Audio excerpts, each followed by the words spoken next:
listening to the Top Music Guitar Podcast, the show for guitar teachers to learn about the craft of teaching great guitar lessons that students love. If you're looking to start or expand your studio and make guitar teaching your full-time dream job, you've come to the right place. Each week, you'll get to hear from some of the top guitar teachers from around the globe and get their best tips and experiences so you too can build your own dream studio. I'm your host, Michael, and I've founded one of the top guitar schools in Australia, written a best-selling curriculum, and I mentor guitar teachers. I'm excited to share my expertise with you and the wisdom of all the experts we interview. Make sure to subscribe so you don't miss any future episodes. Let's get into it.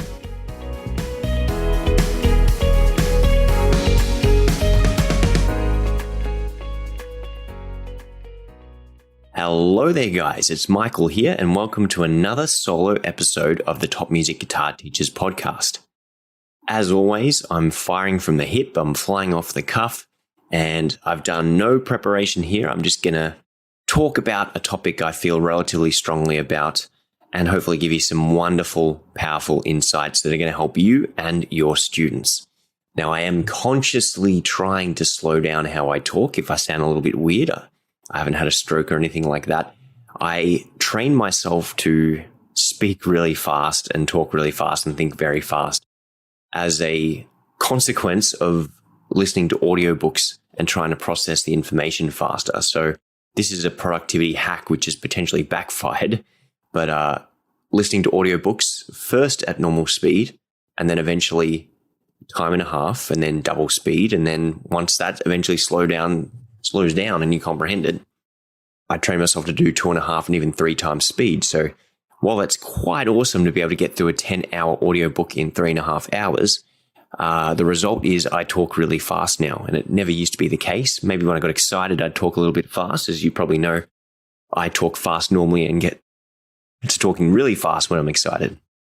So I'm just consciously slowing things down. I still listen to audiobooks pretty quick sometimes, but got over the fact that maybe I shouldn't just cram as much information and try and process everything as fast as I can. Maybe I should slow down, take as long as I need to read the book or listen to the audio and process it. And then more importantly, think about it and reflect and go, what did I just read and what could I learn from that? Yeah, it was kind of cool to brag about saying I read 50 books in a whole year, 1 book every single week, sometimes more. But unless you're actually implementing what you're learning, are you really getting anything out of this? So if I say something really profound on this podcast, pause it, think about what I said, write down some action steps. How does this apply to me? How does this apply to my students? If you read a book, whether that's an entrepreneurial book or investing book or a self-help, whatever it happens to be, you come across something really important. Don't just go, oh, that was cool, and then keep reading. Write down what you learned. Keep that quote for, come back to it later and revisit it. Or as I'd said, always think about how does this apply to me? How does this apply to my students? How can I use this bit of information that I've just learned to further and better myself? If you are just reading things and you're learning things, but you're not actually becoming more intelligent. Intelligence is a measurement of how quickly you can adapt and put your learning to use. So if you're just learning and learning and learning and never using or adapting or bettering yourself, then what's the point of doing the learning in the first place? You're just filling in time and making it appear like you're busy and you're learning. Very, very good to know. Anyway, guys, today's topic is the only 6 problems your students are ever going to experience and how we can break down almost any problem our students may face in their playing, in their knowledge. You may even have flaws of your own which you're not happy with, but it's only ever going to come down to one of these 6 problems. So here are the 6 categories of all problems you'll ever face when it comes to learning guitar.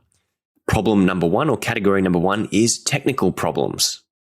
Category number 2 is rhythm and timing problems. Category number 3 is confidence problems. Category number 4 is fretboard and familiarity problems. Category number 5 is a lack of knowledge. And category number 6 is commitment issues. So here's some examples of each of these technical problems. If you can't nail a particular bend, it's a technical problem. If you can't switch between 2 chords smoothly, then it's a technical problem.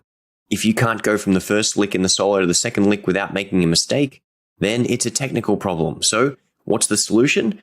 We need to put in more reps. We simply need to repeat that skill or that technique or that chord change enough times to be able to build that movement and make it muscle memory. And once it's muscle memory, we're literally not going to make a mistake on it unless we're distracted when we're performing it or we're trying to play it way faster than we physically can.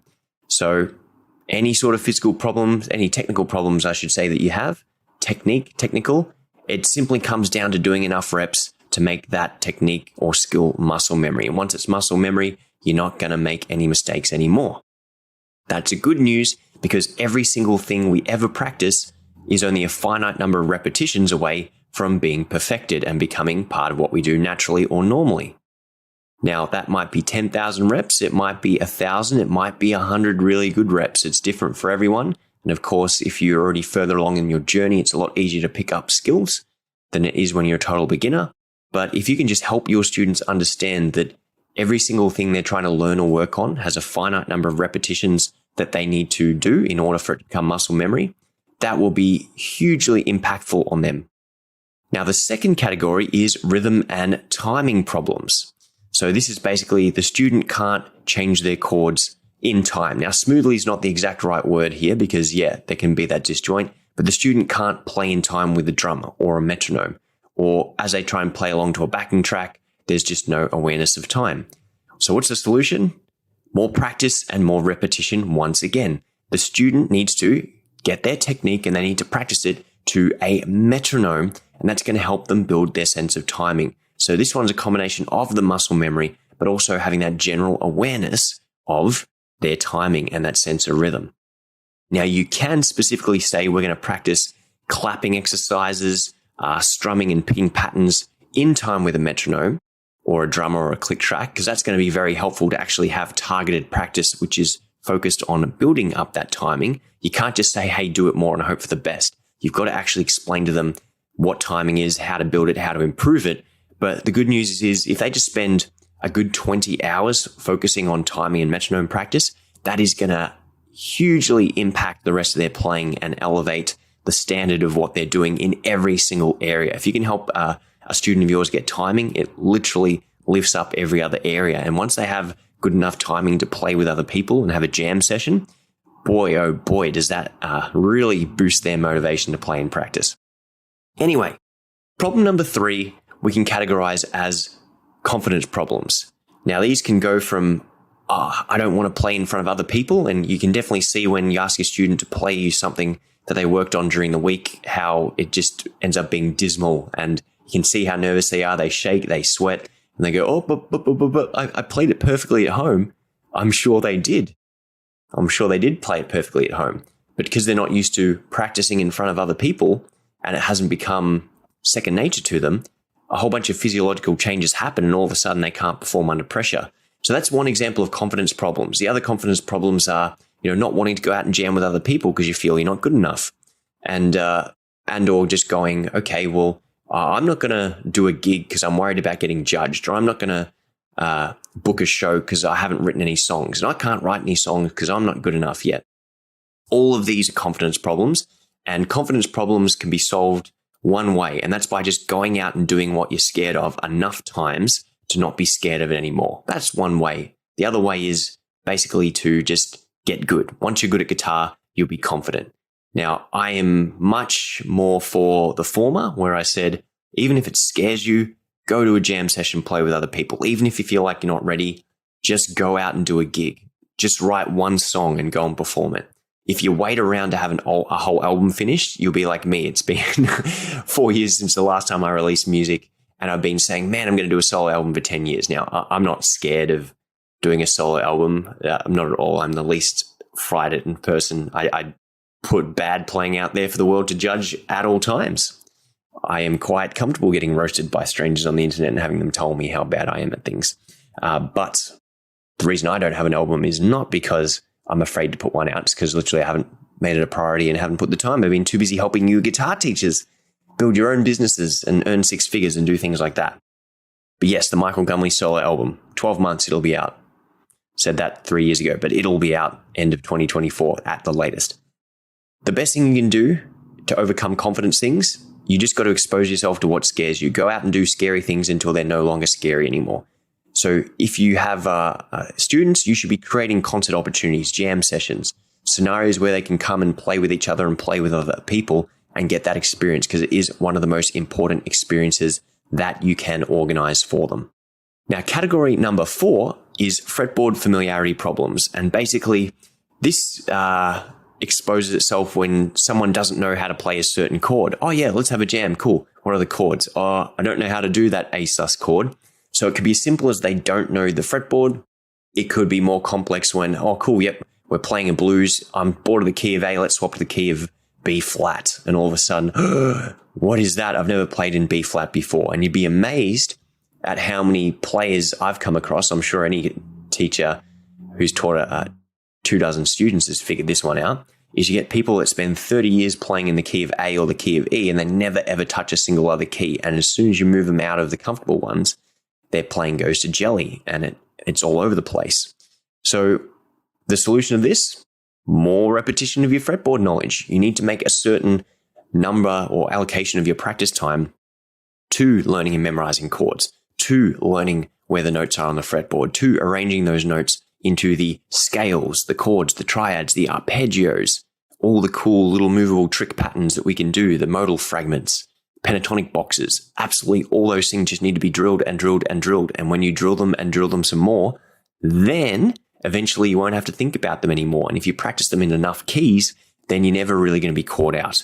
Now, yes, that has the potential downside of making guitar a lifelong pursuit. Good, fantastic. Guitar's meant to be a lifelong pursuit. I've been playing for 18 years now, and I'm still just scratching the surface. And I can tell you, like during the pandemic, Scott Henderson started advertising online guitar lessons. And Scott Henderson, the jazz fusion great teacher at MIT over in Hollywood there, he basically was doing these lessons, and I just bought a 10-pack of lessons with him. In the very first lesson, he goes, "So how well do you know your fretboard?" And I've gone, "Oh, I think I know my fretboard pretty well. I even wrote a book on the fretboard, and I run a workshop on the fretboard. I'm pretty good at it." And I can tell you now, I was humbled in about 30 seconds. Hey there, guitar teachers. Just a quick message from one of our sponsors. Are you overwhelmed by the amount of lesson prep you need to do for your students each week? Are you sick of carrying 5 or 6 different books to the studio every day just to cover the topics you need? And are you tired of teaching nursery rhymes and dated etudes that your students have no interest in learning? If so, then let me introduce you to Guitar Ninjas, a modern curriculum for learning guitar. Guitar Ninjas combines a karate-style level-up system with a modern curriculum, learning psychology elements, and the gamification found in video games into the ultimate method for learning contemporary guitar. Students work through 9 levels and earn different colored guitar straps every time they level up. There's tons of challenges and checklists to make learning fun and keep it at a fast pace, and there's accompanying method books and a library of video lessons that will give you at least 6 years of done-for-you content, making lesson preparation a thing of the past. If you want to buy back 5 to 10 hours of your time each week and bring your studio to life with a fun and inspiring approach to learning for all ages, check out Guitar Ninjas at www.guitarninjas.com.au to find out how you can start teaching guitar ninjas in your studio.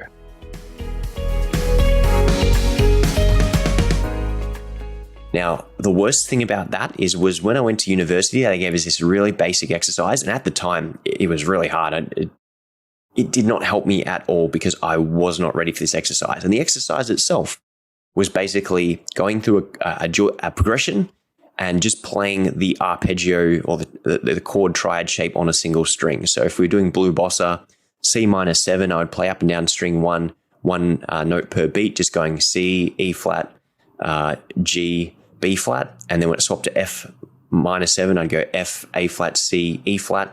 And just doing that in time with the chord progression, or not even with the metronome or anything, and just going through the chart like that. Now, I remember doing that in the first year of university, right before I had my arm operation and killed my hand. And I was doing it, but it never made sense. I didn't know why I was doing it. It didn't stick or sink in. I really did struggle with that exercise. It was so much easier when Scott Henderson gave it to me, and I understood it, and I had a much deeper understanding of the fretboard. But could I do that in time? Could I make a musical statement out of it? No, because I lacked the fretboard knowledge. And me, 18 years into playing, 15 or so years into teaching, got humbled very quickly by what some would consider a basic exercise, especially in the jazz world. So my lack of knowledge was exposed, and the solution was just go and do that exercise over and over and over with not just that song, but tons of different songs. And before you know it, once you've done it, you're no longer unfamiliar with the fretboard. So it all comes down to more repetition once again. The fifth category is a lack of knowledge. Now, this can be theory in terms of, hey, I want to improvise this certain sound, but if I don't know how to do a Dorian mode and the rules behind it, then I can never get that really nice outside tone, a major 6 interval over a minor 7 chord that's going to give that Dorian flavor. If I've never explored certain songwriting principles, I'm only ever going to be stuck in my major key with no chances of substitutions. If everything you play sounds the exact same thing, it means you're limited by how much you know. And for example, if you've only got 5 recipes that you know, and then you're stuck eating the same 5 things for the rest of your life if you can't go out and get takeaway. But if you learn a bunch of new recipes, then of course you increase your knowledge, you can make more dishes, and you get the variety of different foods that you can now eat. So that's how I like to think about music theory and our knowledge about guitar.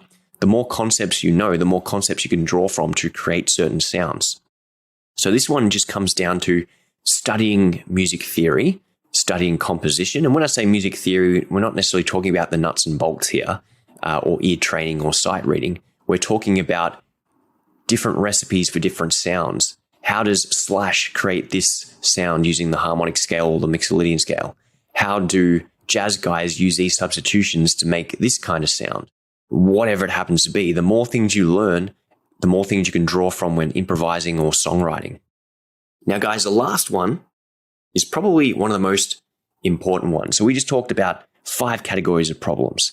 And for the average hobby player, that is going to be a lifetime of work. If you've only got half an hour to practice a day to a couple of times a week, it's going to take you 10 years to master all this kind of stuff. Even some of you listening might even be teaching guitar and feeling like, oh, I haven't really mastered that. And that's okay. If you're just the best rock guitar player you can be and you're not really interested in jazz, there's no reason for you to go out and learn jazz theory. Is it going to help you? Yes. Is it necessary? No. There's no blueprint for the ideal guitar player or what you must be, apart from High Lord, Grand Lord, Shred Lord, John Petrucci, or Mr. Govan. But there's no rules about you need to be like this and know all this kind of stuff. And same for your students. You don't necessarily have to put the pressure of learning all these kind of things. But when it comes down to it, at the end of the day, if they want to be a really, really good guitar player, they have to put in more reps to solve their technical problems, more reps to solve their rhythm and timing problems. They need to get better to solve their confidence problems, or just harden up and put themselves in the uncomfortable scenarios until it becomes normal. They need to solve the fretboard problems with more repetitions, and they need to go out and invest time in learning concepts theory-wise, and then putting in the reps and drilling them until they actually start to come out and they're playing. They've got to plant the seeds, they've got to water the seeds, water the seeds, water the seeds, water the seeds some more. And then when the little sprout comes up through the soil, they're going to water the seeds some more. And then eventually in a couple of months, if not years, they get to take the fruits of their hard labor, all the practice that they put in. And that comes to category number 6, commitment issues. So your students are either committed to doing this in the long term or they're not. Unless they're committed, they're not going to put in the reps to solve all their problems. They're not going to put in the reps required to make all these fundamental skills part of their muscle memory and everyday playing. They're not going to go out and learn the theory. They're not going to seek the knowledge they need to improvise or to compose or to create music with. And unless they do that, they're never going to feel confident within themselves. So you need to help your students, or even yourself if you're listening to this, with their commitment issues. So the solution, what do? They either quit guitar or they quit other things.